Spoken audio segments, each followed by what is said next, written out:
Do you know what's common between IAS Swati Sharma and IAS Arnav Mishra, who were preparing for the UPSC exam in 2022? They both choose the same optional subject for the UPSC exam, which is sociology. They both decided to join Vikash Ranjan Sir's sociology optional program and prepared the mains examination in sociology under his teaching and mentorship and succeeded in the UPSC civil service examination. Vikash Sir daily after class interaction with students cleared their general studies doubts as well.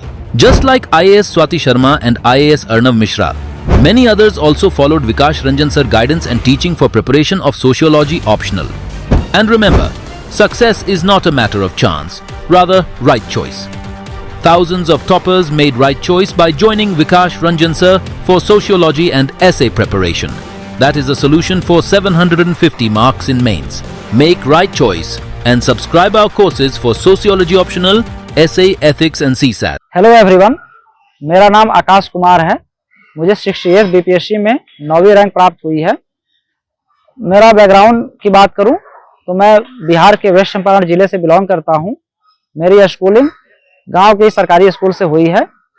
मेरा graduation Banaras Hindu university से geography विषय में हुई है।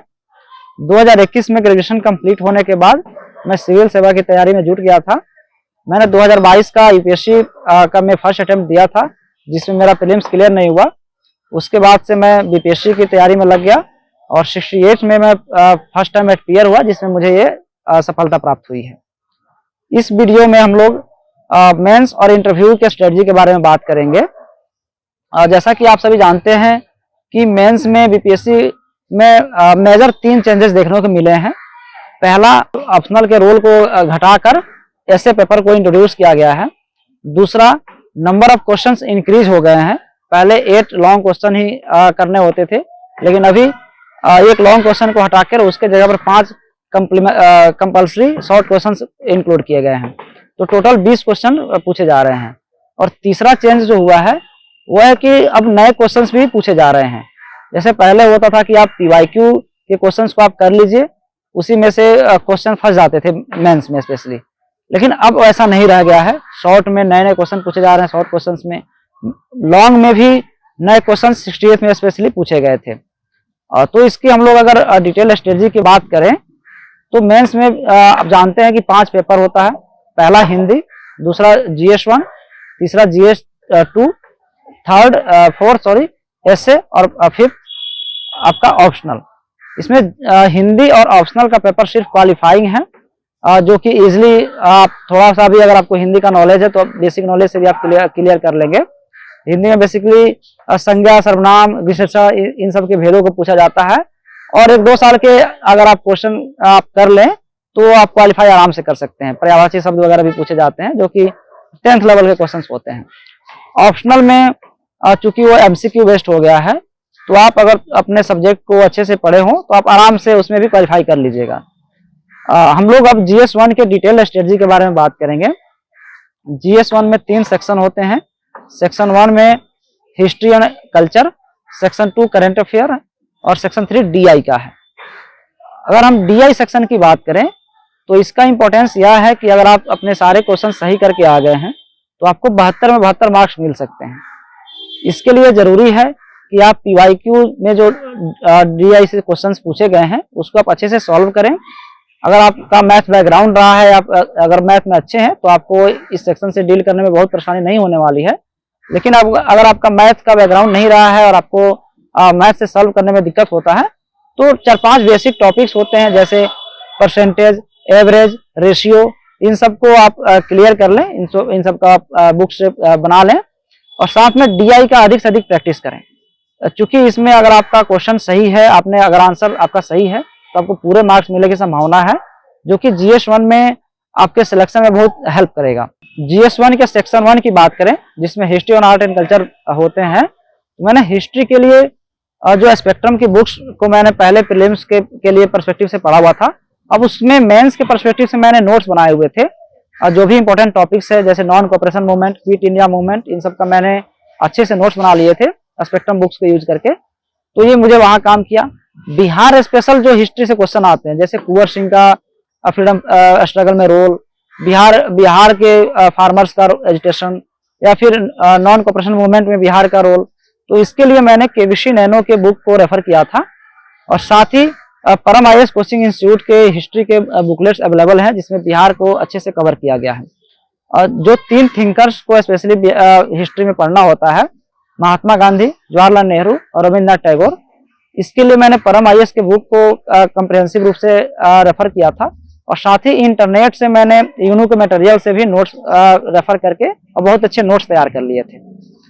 अब art and culture की बात करें तो मैंने जो 3 मेजर टॉपिक्स हैं जिसमें मौर्य आर्ट, पाला आर्ट और पटना कलम, तो इसके लिए मैंने परम IAS बुकलेट्स के ही अच्छे से नोट्स बनाया था। साथ ही मैं टॉपर्स के भी आंसर कॉपी को चेक किया था और उनमें जो वैल्यूएबल पॉइंट्स मुझे इन क्वेश्चंस पे मिले थे उसको भी मैंने अपने नोट्स में इंक्लूड किया था।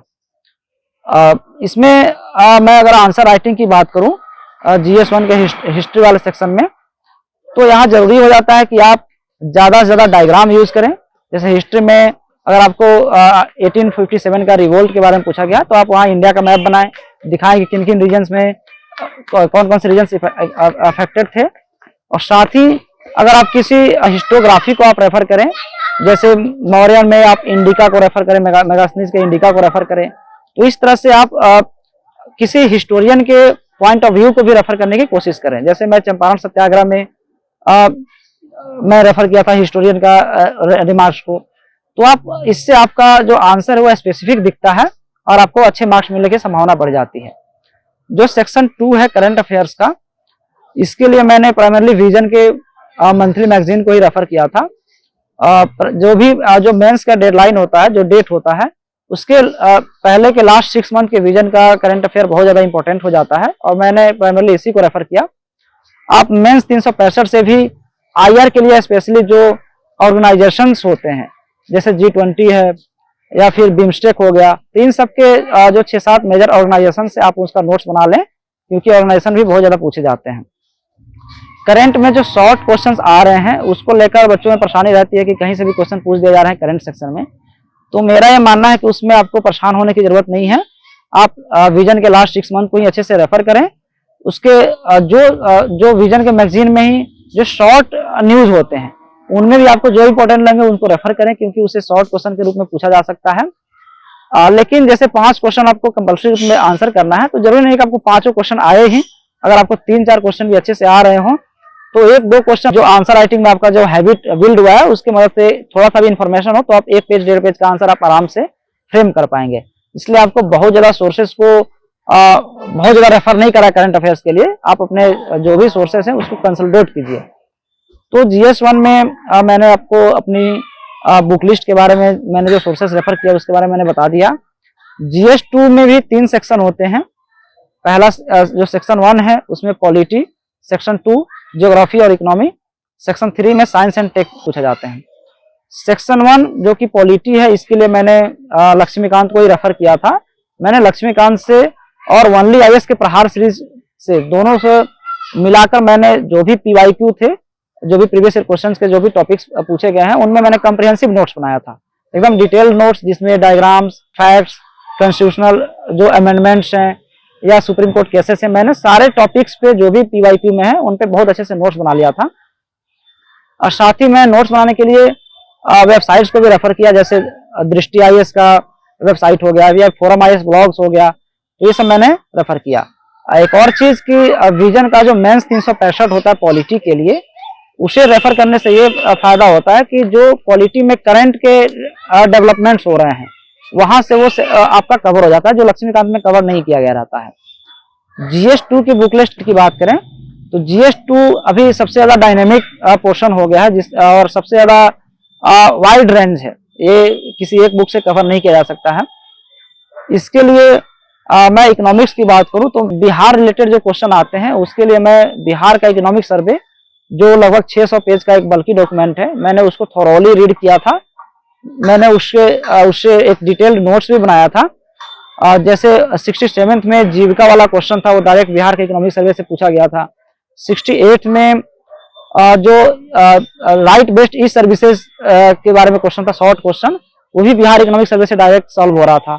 साथ ही बहुत सारे क्वेश्चंस में आपको जो डाटा फैक्ट्स यूज करने होते हैं तो अगर आपने बिहार इकोनॉमिक सर्वे को अच्छे से रीड किया है, उसके डाटा फैक्ट्स को अच्छे से याद किया है, तो आप जब ऐड करते हैं तो आपके क्वेश्चन के क्वालिटी इंप्रूव होती है, जिससे आपको आंसर में अच्छे मार्क्स मिलने की संभावना बढ़ जाती है। मैंने बिहार के लिए जो बाकी पोर्शन है जैसे ज्योग्राफी, तो उसके लिए केबीसी नैनो का जो बुक आता है उसको रेफर किया था, जिसमें बिहार में मिनरल रिसोर्सेज, इंडस्ट्रियल डेवलपमेंट, ये सब वहाँ से कवर हुआ था। एक और चीज़ कि मैं परफेक्शन आईएएस के मेंस एनालाइजर मैगजीन को भी बिहार के पर्सपेक्टिव में बहुत ज़्यादा उसमें कंटेंट दिए गए रहते हैं, तो मैंने वहाँ से भी नोट्स बना लिए थे अपने। जो 69th में ये देखने को मिला है कि जियोग्राफी वाले पोर्शन का वेटेज बढ़ा है। इसके लिए आप एनसीईआरटी के 11th क्लास में जो इंडियन जियोग्राफी वाला बुक है, आप वहाँ से आप नोट्स बना सकते हैं। और साथ में बिहार में जो जैसे क्लाइमेटिक रीजन्स इस बार पूछे गए थे बिहार के, तो वो बिहार स्पेशल बुक से आपका कवर हो जाएगा। जो मैंने केबीसी नैनो आप रेफर किया था मैंने, आप कोई भी रेफर कर सकते हैं जो भी आपको अच्छा लगे।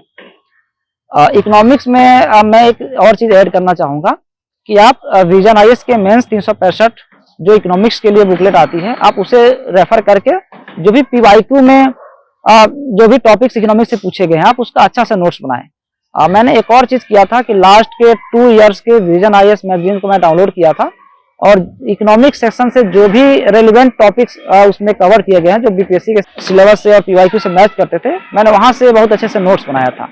इससे मेरा नोट्स की क्वालिटी इन्हेंस हुआ था और साथ ही करंट से अपडेटेड था, जिससे मुझे लगा कि एक अच्छा मैं आंसर लिखने में सक्षम था। जो सेक्शन 3rd है GS2 के अंतर्गत, वो साइंस एंड टेक्नोलॉजी से क्वेश्चन आते हैं, तो इसके लिए मैं ये रिकमेंड करूंगा कि आप पीवाईक्यू क्वेश्चन को देखें और आप लगभग 15 से 20 टॉपिक्स आप नोट डाउन कर लें, और उन पर इंटरनेट के मदद से वेबसाइट्स पे, वेरियस वेबसाइट्स पे आप सर्च करें, जैसे बायोटेक्नोलॉजी, नैनो टेक्नोलॉजी या फिर साइंस एंड टेक्नोलॉजी का रोल डिफरेंट डायमेंशन में पूछा जाता है।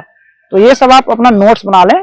कोशिश करें कि आपके नोट्स में ज़्यादातर एग्जाम्पल्स हों, साइंटिफिक इन्वेंशंस हों, अर्थात साइंस एंड टेक्नोलॉजी पोर्शन में आपको साइंटिफिक वे में आंसर करने की कोशिश करना चाहिए। तो मैंने GS1 GS2 के बुक लिस्ट के बारे में बात कर लिया। अब हम लोग ऐसे के स्ट्रेटजी के बारे में बात करेंगे। 68 बीपीएससी के बाद से जब ऑप्शनल की वो सिग्निफिकेंस खत्म हो गया है, तो ऐसे का सिग्निफिकेंस बहुत ज़्यादा बढ़ गया है, और यह एक डिसाइडिंग फैक्टर बन के उभरा है मेंस के एग्जाम में। ऐसे के लिए मेरी स्ट्रेटजी रहती थी, जो इंट्रोडक्शन, बॉडी और कंक्लूजन है, इसी बेसिस पे मैं लिखता था। इंट्रोडक्शन में स्पेशली मैं एनेक्डोट्स का यूज ज़्यादा करता था, और मैं कोशिश करता था कि जो भी क्वेश्चन पूछे गए हैं उससे रेलिवेंट ही एनेक्डोट को यूज किया जाए। इररेलेवेंट एनेक्डोट से मुझे लगता है कि मार्क्स में आपको नहीं मिल सकते हैं। तो जैसे मैं अगर एग्जांपल दूं, तो एक 68 के एस्से में एक क्वेश्चन था, forest creates its own trees, ऐसे करके था, जिसमें मेन थीम था कि आत्मनिर्भरता मेन थीम था इसका।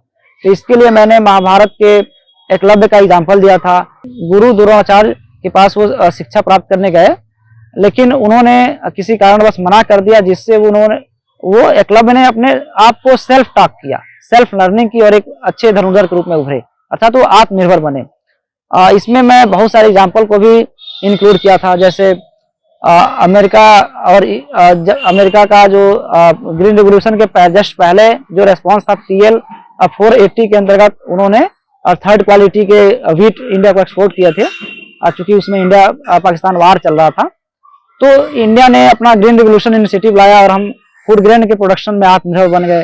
तो इस तरह से मैं एग्जाम्पल को बहुत ज़्यादा यूज किया था।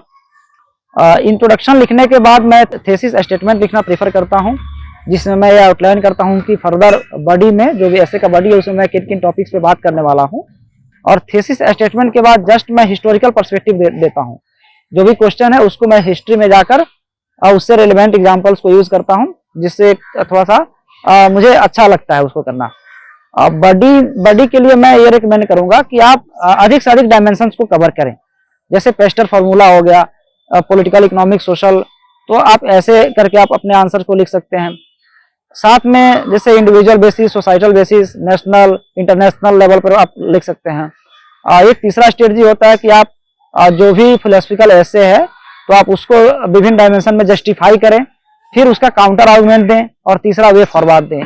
तो एक ये भी स्ट्रेटजी है। ऐसे के बॉडी में मैं जो सबसे इम्पोर्टेंट बात है कि आप जो भी डायमेंशन को आप अगर लिख रहे हैं तो आप अधिक से अधिक एग्जाम्पल को डालने की कोशिश करें।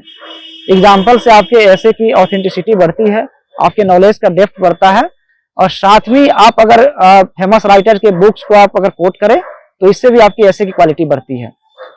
कंक्लूजन पार्ट में इसको मैं ऐसे के पर्सपेक्टिव से सबसे ज्यादा महत्वपूर्ण मानता हूं, क्योंकि कंक्लूजन रीड करने के बाद जो एग्जामिनर हैं वो आपके ऐसे के बारे में ओवरऑल अपना मेंटलिटी बनाते हैं और आपको मार्क्स अलॉट करते हैं। इसलिए कंक्लूजन ये जरूरी है कि आप कंक्लूजन को सबसे अच्छे रूप में लिखें। तो जैसे मैं कंक्लूजन लिखना शुरू करता था तो 2-3 कोट्स में लगातार डालता था एक दो पैराग्राफ में। इससे थोड़ा सा एक हाइप क्रिएट करने की कोशिश मैं करता था। इसमें बेसिकली मैं यूनिवर्सल कोट्स होते हैं जो आप किसी भी टॉपिक्स में आप यूज कर सकते हैं। जैसे एक महात्मा गांधी का कोट है कि the difference between what we do and what we can do would suffice to solve the world's must problem. इस कोटेशन का आप जैसे वुमेन एम्पावरमेंट में यूज कर सकते हैं, पॉवर्टी इरेडिकेशन में यूज कर सकते हैं, क्लाइमेट चेंज को रोकने में यूज कर सकते हैं। तो इस तरह से मैंने यूनिवर्सल कोट्स के लिए 1-2 पेज में मैंने 15-20 कोट्स तैयार कर लिए थे, जिनको मैं कंक्लूजन में उसी से कोट से स्टार्ट करता था। और कंक्लूजन एंड करने में मैं जनरली किसी संस्कृत श्लोक को यूज कर देता था, या फिर किसी पोयम का, किसी कोट का भी यूज करता था, जिससे कि एक ओवरऑल अच्छा लगे। आप अगर मैं सोर्सेस की बात करूं कि आप ऐसे कहाँ से प्रिपरेशन करें, तो मैंने अनुदीप दुर्गेशेट्टी जो कि यूपीएससी में AIR 1 रैंक था उनकी बुक को मैंने रेफर किया था। उनसे जो भी ऐसे के वो टेक्निक्स बताए थे उन्हें मैंने इंक्लूड करने की कोशिश की थी। साथ ही यूपीएससी के जो टॉपर्स की कॉपी अवेलेबल है, जो विजन IAS वेबसाइट पे है, दृष्टि पे है, फोरम IAS ब्लॉग्स पे है, तो मैं उन टॉपर्स के ऐसे कॉपीज को मैं थोरोली लगभग मैंने अगर मैं बताऊं तो 40-50 मैंने ऐसे टॉपर्स के ऐसे कॉपी पढ़े होंगे, और उनसे मैं अपना नोट्स बनाता था। उनके जो एनेक्डोट यूज किए हैं उनको मैं नोट डाउन करता था, जो कोट्स उन्होंने यूज किया है उसको नोट डाउन करता था। अगर कोई वो रेटोरिक सेंटेंसेस या फिर कोई अच्छे वर्ड्स यूज किए हैं, कीवर्ड्स यूज किए हैं, तो उन सभी को मैं नोट डाउन करता था और कोशिश करता था कि जब भी मैं लिखूं तो उन सबको अपने ऐसे में इंक्लूड करूं। तो आप जरूर मैं कहूंगा कि आप टॉपर्स के ऐसे कॉपीज को आप जरूर रेफर करें। ऐसे के लिए मेरी ओवरऑल स्ट्रेटजी यही थी। अगर मैं मेंस में जैसे कुछ जनरल क्वेश्चन होते हैं, जैसे नोट्स कैसे बनाएं, तो मैं अगर इस पर बात करूं तो देखिए, मैं बीपीएससी मेंस में नोट्स मेकिंग को मैं पर्सनली बहुत ज़्यादा इंपॉर्टेंट मानता हूं। मैंने GS1 के सारे सेक्शन के लिए, GS2 के सारे सेक्शन के लिए और ऐसे के लिए मैंने अलग अलग कॉपी तैयार किए थे, और सारे टॉपिक्स जो PYQ में पूछे गए प्रीवियस ईयर में, उन सारे टॉपिक्स में मैंने डिटेल नोट्स बनाया था अपना। जैसे हिस्ट्री के लिए मैंने अपनी सेपरेट कॉपी बनाई थी और लगभग 30 के आसपास टॉपिक्स को कवर किया था। अच्छा, जो क्वेश्चन शॉर्ट में पूछे जा रहे हैं उन सबको मैं शॉर्ट नोट्स के रूप में बनाया था, उनके लिए मैं डिटेल नहीं बनाता था। सिर्फ जो क्वेश्चन लॉन्ग में पूछे जाने की संभावना होती है उनको मैं डिटेल में बनाता था। नोट मेकिंग में आप इस बात का ध्यान रखें कि आप 2-3 सोर्सेज से रेफर करें। जैसे मान लीजिए कि कोई GS2 का कोई टॉपिक है अनएम्प्लॉयमेंट, तो आप कोशिश करें कि आपके पास जो प्राइमरी बुक्स है उससे आप रेफर करें। साथ में 2-3 वेबसाइट, आप गूगल पे जाए 2-3 वेबसाइट सर्च करें अनएम्प्लॉयमेंट के ऊपर, और उन सबसे मिला के आपका जो बेहतर नोट्स निकले, जो बेहतर पॉइंट्स निकले, उससे आप अपने नोट्स में इंक्लूड करें। और जब आप नोट्स बनाते हैं तो उसके लिए आप बहुत एक्सटेंसिव रिसर्च भी किए रहते हैं, जो कि आपके सबकॉन्शियस माइंड में फिट हो जाता है और एक बेटर अंडरस्टैंडिंग बनती है और नोट्स को याद करने में हेल्प भी मिलती है। और दूसरा चीज मैं कहूंगा कि नोट्स में आप अधिक से अधिक डाटा फैक्ट्स इंक्लूड करें। डायग्राम्स, पाई चार्ट्स और हब एंड स्पोक मॉडल, ये सब नोट्स में इंक्लूड करें, जिससे एग्जामिनेशन में क्वेश्चन के आंसर करते समय वो फ्लॉलेसली आपके आंसर में वो शामिल हो जाएंगे। साथ ही पॉलिटी की सेक्शन की बात करें तो उसके नोट्स में आप अधिक से अधिक सुप्रीम कोर्ट केसेस, जो जजमेंट्स हैं, या फिर सुप्रीम कोर्ट के जजेस का जो रेफरेंस है, या फिर प्रेसिडेंट ऑफ इंडिया ने कोई जैसे नेशनल जुडिशियल अपॉइंटमेंट कमीशन के बारे में अगर कोई रिमार्क है उनका, तो ये सब आप नोट डाउन करने की कोशिश करें, जिससे आपके आंसर की क्वालिटी बेहतर होगी। नोट्स मेकिंग के बारे में मेरा यही स्ट्रेटजी था। हम लोग आंसर राइटिंग की बात करते हैं। मेंस में एक अच्छा आंसर के लिए आपको पता है कि इंट्रोडक्शन, बॉडी और कंक्लूजन एक आंसर में होना चाहिए। इसमें मैं ये कोशिश करता था कि जो लॉन्ग आंसर हैं उनके लिए मैं 4 से 5 पेज लिखता हूं, और जो शॉर्ट है, अगर कोई अच्छा मुझे अच्छे से पता है तो मैं 2 पेज लिख दिया, नहीं तो 1.5 पेज और कुछ क्वेश्चन के लिए मैं 1 पेज तक भी लिखता हूँ। आंसर राइटिंग में आपको जो सबसे जरूरी चीज है कि आपका इंट्रोडक्शन अच्छा होना चाहिए, उसमें डाटा और फैक्ट्स अगर आपके पास हैं तो उसको जरूर लिखें। इंट्रोडक्शन के जस्ट बाद में अगर मुझे मैप बनाना है तो मैं मैप बनाता था, या फिर मुझे डायमेंशंस को हब एंड स्पोक मॉडल में डालना है तो मैं उसे रेफर करता था। पाई चार्ट को अगर मुझे रेफर करना है तो मैं जस्ट इंट्रोडक्शन के बाद ये सब चीजें डालता था कि एक एग्जामिनर पे पॉजिटिव इंप्रेशन जाए। और साथ ही आप अपने आंसर में करेंट एग्जाम्पल्स जो है, जो न्यूज़पेपर में आपको हमेशा मिलते हैं, उनको अधिक से अधिक इंक्लूड करने की कोशिश करें। आप जो भी पॉइंट लिख रहे हैं तो उसके साथ साथ एग्जाम्पल डालें। कंक्लूजन वाले पोर्शन में अगर आप किसी पर्सनालिटी शेयरिंग से आप कंक्लूजन लिखते हैं तो बहुत अच्छा इंप्रेशन जाता है। साथ ही सुप्रीम कोर्ट जजमेंट्स को भी आप पॉलिटी वाले सेक्शन में आप डाल सकते हैं। कई बार एसडीजी गोल्स का भी आप यूज कंक्लूजन में कर सकते हैं, इससे अच्छा आंसर दिखता है। आंसर लिखने के लिए जो बेसिक स्ट्रेटजी है, आपने नोट्स किसी टॉपिक पे बना लिया तो आप खुद से पीवाईक्यू जो क्वेश्चन है उस पे अपना आंसर लिखें। किसी दोस्त या सीनियर से आप अपना इवैल्यूएशन कराएं, जो कमियां हैं उसको रेक्टिफाई करें। ये एक धीरे धीरे सीखने वाली प्रोसेस है आंसर राइटिंग।